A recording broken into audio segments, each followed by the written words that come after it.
إن الحمد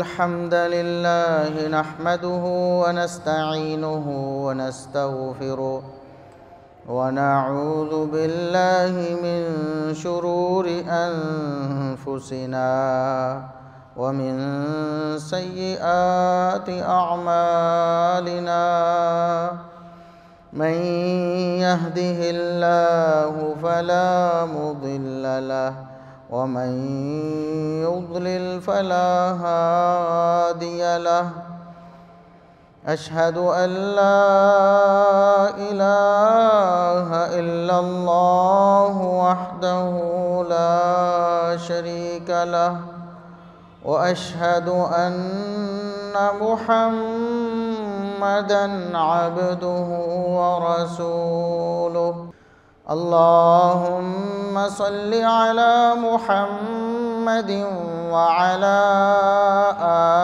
آل محمد كما صليت على إبراهيم وعلى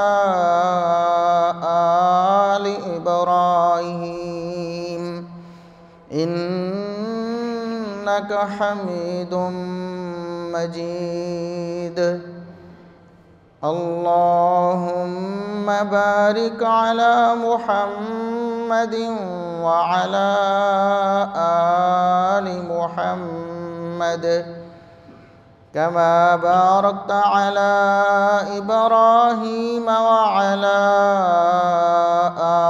آل إبراهيم إنك حميد مجيد أما بعد فيا أيها الناس ألا إن خير الحديث كتاب الله وخير الهدي هدي محمد صلى الله عليه وسلم وشر الأمور محدثاتها وكل محدثة بدعة وكل بدعة ضلالة أعوذ بالله السميع العليم من الشيطان الرجيم من همزه